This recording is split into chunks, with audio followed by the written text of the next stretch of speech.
Hello everyone, Foreman here again with another tutorial on Arma 3, this time on AGM Explosives. Now I figured a good place to start for this tutorial would be grenades, since they are the smallest type of explosive that you can handle in the game. So the first thing you need to know is that they've added a little safety feature to the game, which is actually quite nice to prevent accidental grenade deployment, if that's what you want to call it. So in order to actually select grenades to get them ready to throw, you have to hit Control G to cycle through your grenades, and that also readies them when you bring that up. So I've got two types of frag grenades here. I'll explain the difference between them later. But right now we got the RGO and the RGN. For right now it doesn't really matter. First thing you need to know that's pretty unique about AGM is that it actually has a system where you can change the type of throw for the grenade that you are throwing. And you can do that by pressing the 8 key on your upper number line. So you can see here we got a precise throw, drop grenade, normal throw, high throw, and back to precise throw. So we've got quite a bit of options. I'm going to cycle through them and show you what each one of them does. So right now, we're not going to do drop grenade because it's pretty self-explanatory. It drops it at your feet. It doesn't seem very useful, to be honest. So let's start at the normal throw. Now you can see I'm going to put my reticle right in between all those guys and just throw.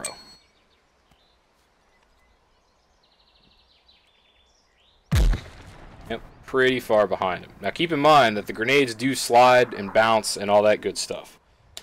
So next we're going to do the high throw. You can see he lobs it pretty high up in the air. Precise throw, just the opposite, throws it at the ground pretty much. Pretty fast, and it slides a pretty good distance. And then we have the drop grenade, which is self-explanatory, and I don't need to show that. So, obviously there are different cases you would want for each one of these different throwing styles. So right here, you got the situation where you want to throw the grenade low, so let's go with the precise throw. There you go, it's right underneath there, right up against that guy. Kneel down here so we don't get hit. Nice. Now, for a normal throw, keep in mind, like I said, grenades bounce, so if you got an enemy behind an obstruction like that, you can simply throw the grenade up against the wall. Whoop, threw that one a little too high. Let's get down there. And got those guys, though. So if I want to throw it, something like that. There you go. And there, got the guy behind the wall. And then your high throw, obviously, would be great for something like this, where you've got a really high wall here, and you want to just lob the grenade over it. A little further than I thought it would be. That's alright. Just stand back further. Still pretty far. But yeah, that's the different types of throwing styles. All pretty useful in their own little way. You know, for CQB, you might want to use that precise throw. I would keep it on normal most of the time, but you know, in CQB, you could use that precise throw in a town environment where you're up against walls, taking cover. You can use that high throw to pretty good effect. So what about the difference between the two types of grenades that I have? So I've got a little test lined up here. Let me switch over to the precise throw. Slide it in the middle of these guys. So this is the RGN grenade right here. Ah, perfect. Alright, so you can see the guy whose feet it landed at, he's dead. That got him. The guys around him, they're hurt pretty bad, but they're still good to go. Alright, so let's try the RGO grenade. Hopefully I can get right on him just like I did before. Apparently they weigh differently or something like that. Alright. You can see, even though the toss wasn't exactly the same, you can see that there's a pretty big difference there between the RGN and the RGO. That RGO killed 3 guys that it wasn't even that close to and wounded all the other ones. So you can see that the RGO grenade actually has a higher kill radius, a further kill radius I should say, than the RGN grenade. And that doesn't mean that the RGN is terrible, because again, if you're dealing, you know, with CQB situations, you're close to friendlies, maybe you want that smaller kill radius, maybe you don't.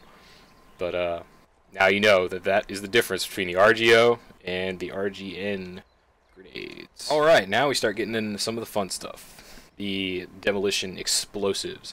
So we're going to start with the Demolition Block, which is the smaller of the two demo charges that you can choose from. The other one being the Demolition Charge Assembly. So we're going to start with the Demolition Block. It's a smaller explosive, so it's less useful for outright destroying things and more useful for breaching things like walls. So you want to carry, it's a good idea to carry this on you if you're a fire team leader, or if you have some spare space, because if you ever come against a wall and you're under fire, you can get through that wall if you have a Demolition Block. If you ever come across an enemy vehicle that you want to disable before you move out of the area, Demolition Block will do it. It won't destroy it, likely, but it will disable it. It'll do enough damage to do that. But it's important to note, now that we're getting into the explosives, that AGM gets a little bit realistic with it. So, if you don't want to set the explosive on a timer, you're going to need to have an M57 firing device. There is another firing device that you can use, but this one is longer range. So, we prefer to use this one. The M57, and if you want to defuse your explosive after you've set it, you're going to have a defusal kit. Otherwise, you place it, it's done, it's there. No one's going to pick it back up. So, you got to have a defusal kit and an M57 firing device if you want to do remote detonations. So, let's move on over and get into how AGM handles this stuff. So, I've got a wall here.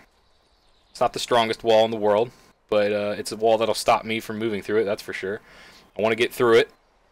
So, you hit your interact key, your self-interact key in the AGM menu. You can figure out what that is by going to your AGM menu. If you don't know how to do that, you hit escape and go up to this AGM options button right here. And you got your whole list of everything that you need for AGM, really the specific keys. So, I'm hitting my self-interact button. I'm going to the explosives tab. I'm going to place an explosive, and here I've got a list of everything in my loadout that has to do with place an explosive. So I want my Demolition Block right there. I've got two of those. I'm only going to use one. You can only use one at a time. I'm going to set it on the firing device, which will allow me to remote trigger it at any time that I want to. However, it's important to note that it has a limited range, so you can't just walk across the map and expect to explode it later. So, after I've selected my firing device, my trigger type, it's going to let me place it in 3D with this nice little, I guess you'd call it interface right here. So now I can just bring the block over to the wall, place it right up against the wall, click to place it, and there it is. He's going to sit there and put it down. Takes a few seconds. Alright, now it's in place. I'm going to back off over to my little sandbag area over here. Now, proper procedure when you're performing demolitions, especially when you're working with a group, is to call it out before you set off an explosion, a deliberate explosion. So what you want to do is go over your radio and say, stand by for controlled detonation, and let everyone know that you're about to blow something up on purpose.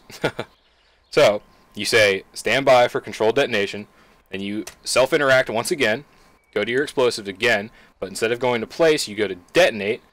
You select the trigger that you're using, the M57 firing device, and then you're in your detonate menu, which will show all the explosives you have out at that current time, and right now I only have one. So I select it, and when I click detonate, that's when the explosive will go off. Before you do that, it's good practice to let everyone around know that you're about to set off the explosives. So you say, fire in the hole, fire in the hole, fire in the hole, and then detonate. Now you can see, I got a little hurt from that, because I wasn't crouching. I should have been crouching behind this wall. Demolition Block is not a toy. Even though it's the smaller of the two, it's still a pretty big explosion. You have to make sure you clear the area and get away from that so you don't get hurt and you're behind cover. So I'm going to reload so you don't have to deal with blood splatter. Alright, so now that we're back in good health, we can see that we've got a nice little hole here in the wall. You can easily breach through with a team. They knock down 2 panels of the wall.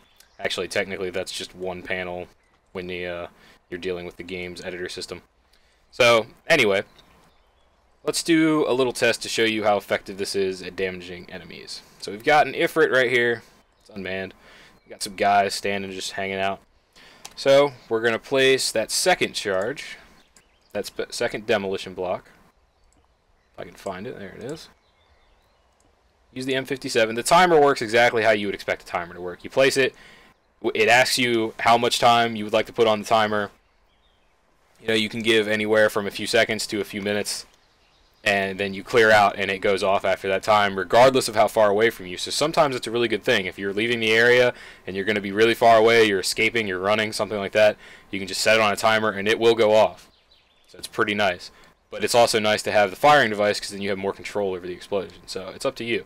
If you don't bring a firing device, you can always use the timer. You don't have to bring anything for the timer, so there will always be an option for the timer, which is pretty nice.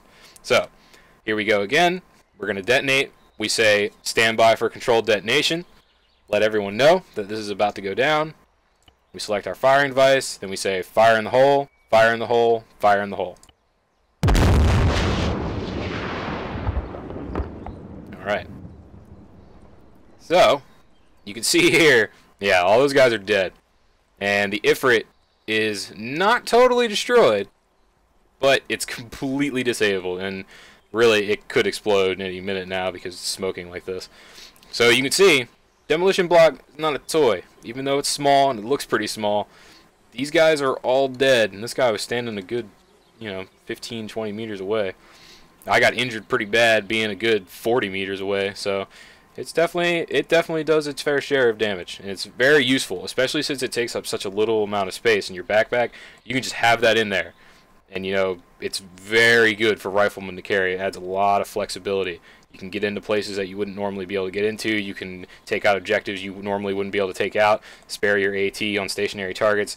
All sorts of good stuff like that.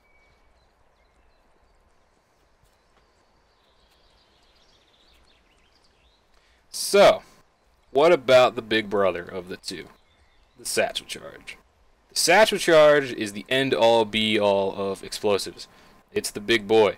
It takes out anything you're going to need to take out.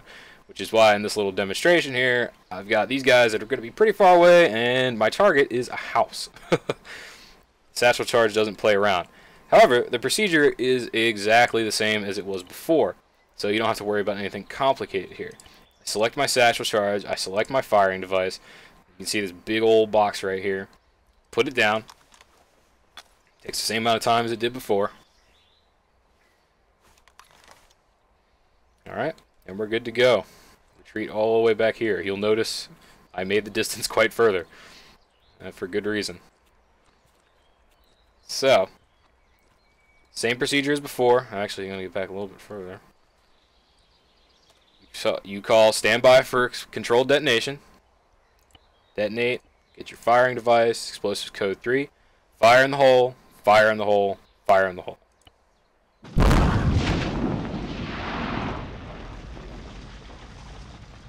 Now, you'll notice some important things here. First of all, that house is completely destroyed. Satchel charge did enough damage to completely take out that house, no problem.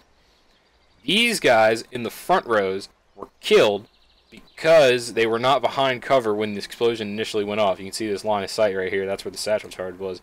They were killed. And they would get killed even further out, probably to about 50 meters. These guys were behind cover, so they're okay. Those guys over there were also behind cover, and so they're okay too. But they did get wounded, because the explosion is very large. So, it's important to understand that when you're dealing with a satchel charge, a large explosion like a satchel charge, even if you're behind cover, if you're very close to the explosion, you're still going to get hurt by it. In real life, you've got shock waves and pressure, overpressure, and all sorts of things like that. AGM does try to model that, so you get damaged if you're close, even if you're behind cover. So, you got to get far away with satchel charges. You got to get far away with demo. You got to get far away with satchels, even further with satchels. But the upside is, it'll take out almost anything you want it to. Entire buildings, entire sections of walls, everything. It takes up a lot of room, but it'll always get the job done. Alright, now we're going to start getting into some mines. Now, you don't use mines too often, but it's still fun to play with them and nice to go over, especially since AGM does do its best with it, so you get some pretty nice things. We're going to start with the Claymore. You'll notice I have an interesting formation going on here. A lot of guys out front, and then two little friendly guys back here. That's because what makes a Claymore is the directionality of the explosion. You can aim it where you expect the enemy to be, and it will deal out a ton of pain in that direction, but it'll keep the area behind it relatively safe. So, we can select our Claymore, select our remote firing device. As far as I know, there aren't any tripwires available for the Claymores. You just got remote firing devices, which is okay. You just have to make sure you're watching. You place it just like you would normally with AGM, but this time it's really nice to have this interface. It doesn't really matter too much for the satchel and the demo charge, but for the Claymore, aiming it is everything. So I want to aim it straight down the center of this little formation here. Place it down. Just like all the other ones. Now, it is an explosion, so you still don't want to be right up against it. But I can be right about here. And then, same procedure as always. Stand by for controlled detonation. Fire in the hole, fire in the hole, fire in the hole. So, you'll notice it's pretty effective. These guys right here didn't even get touched. I didn't even get touched. You know, we were only about 10 meters away. And yet, there was a cone of death right in front of it. These guys were right on the edge of the cone, so they didn't get hurt at all. But everyone else who was in it, they're done. These guys are completely dead. That's super useful, especially if you know exactly where the enemy's going to be coming. If they're coming down a road, have the Claymore facing down the road, it'll take out everything in front of it. You can see the range is pretty decent. The cone, you know, that's probably about, what, 45 meter spread? Or 45 degree, sorry about that, spread, angle. And you got maybe a distance of 40 meters, 50 meters. It's pretty good. It's a large kill zone. You can take out a lot of guys with this. Very useful. Alright, let's go over some other mines here. How about the APERS mine, which is the anti-personnel mine. Got a little demonstration. I'll show you that in a minute, but first I'll show you what it looks like. So again, just like all the other explosives, same exact procedure. Got the APERS mine right now. It's just called the anti-personnel mine. The trigger is a pressure plate because it's a mine. You don't trigger this yourself. People have to step on it to set it off. So by default, the trigger is a pressure plate. And there are no options for a remote firing mechanism on these mines. So just like all the other ones, again, this is really useful for precise placement of these mines. Just put it down where you want it. He'll deploy it. Takes a few seconds. And there you go. That's what it looks like. You'll notice it's pretty damn small. It's going to be really hard to see if it's in grass or anything like that. So these things are pretty evil. You got to watch out for them. So I've set up a little demonstration here to show you the kind of effects that these mines have. So let's see if I can get this to work.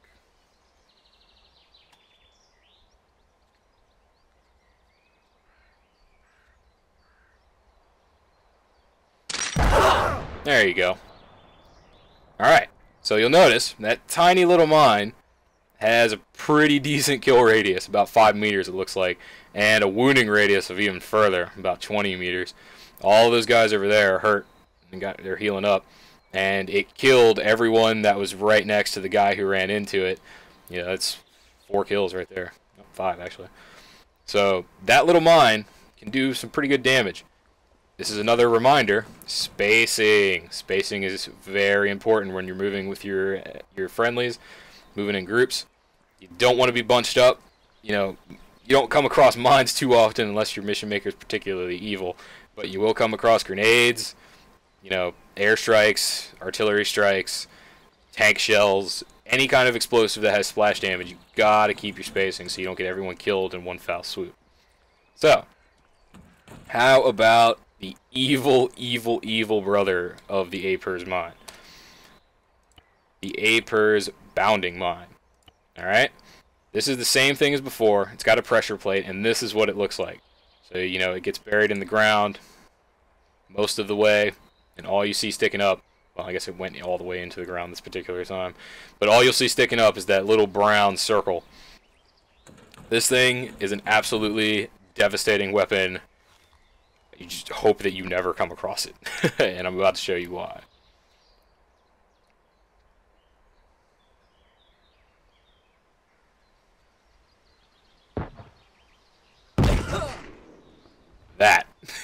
is why. You can see there, that mine killed everyone within a good 20 meters, wounded everyone even up to me. I'm hurt, and I'm about 50 meters away. That mine is completely evil, and it, oh man, you just don't want to run into that. It's very bad. That's a lot of kills right there. That's an entire, like, platoon, basically, of people that just died. Again, spacing, very important. Even if you're doing the best spacing, bounding mines will mess you up pretty bad. So that just makes it all the more important that to minimize casualties, you always stay separated from one another. Move in formations, keep your spacing to 5 meters around there, and you'll have maximum survivability. Even against something as terrible as those mines. So, the last thing I'm going to show you... Actually, no, this isn't the last thing. This is the second to last thing. So now I'm going to show you AT mines. I'm going to show you what it looks like first, just like I did with all the others. This is what it looks like. Big little can here. And there it is, buried in the ground. So it's pretty hard to see, especially if you're driving around in a vehicle. Now, the important thing to note is that AT mines do not go off when infantry run over them. They are calibrated to only go off from the weight of the vehicle. Some of them are electromagnetic. I'm not really sure what the AGM mines used, but the point is that when infantry walk over this mine, they will not detonate it. Only a vehicle coming over it will detonate it. That's, you know, good and bad. The AT mine is a very focused explosion. It's only good for taking out vehicles selectively, so you don't want it triggering on infantry and wasting itself, basically. So here's another demonstration on how the AT mine is effective. There you go. The explosion is not very large at all, surprisingly. Even though it looks rather big, it's a focused explosion. It only really affects the vehicle that it hits. Those guys who were standing right next to it didn't even take any damage. So that just emphasizes the point that AT mines are meant to be used against vehicles only. They are not effective against infantry. Do not expect to put AT mines down on the road and kill any escorting infantry that's with it. It doesn't work that way. Now, if the mine makes the vehicle explode, the vehicle explosion can kill that infantry, but the mine won't, and that's important to remember. Alright, the last explosion I have, or explosive, I should say, to show you today is the tripwire mine. So, again, hammer this into your head. The procedure, exactly the same. This time, though, our trigger is a tripwire. There's no pressure plate, there's no remote detonator. There is an actual wire that has to be walked over in order for this mine to go off. You can see it treats it as one giant object. It looks a little funky, but this is actually really nice. It helps you show exactly how it's going to be placed when you put it down. So I can kneel down here. You know, maybe I want to... The explosion is this big part over here. You can see it looks a lot like a frag grenade, which pretty much is. So if I put it right here... that was a little further out than I thought it would be.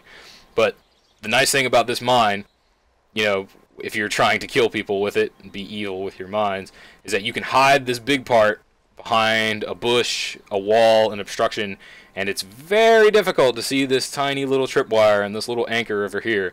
So these things can be pretty nasty, especially since the explosion and the kill radius is pretty good on these things, as I'm about to show you with this last demonstration here.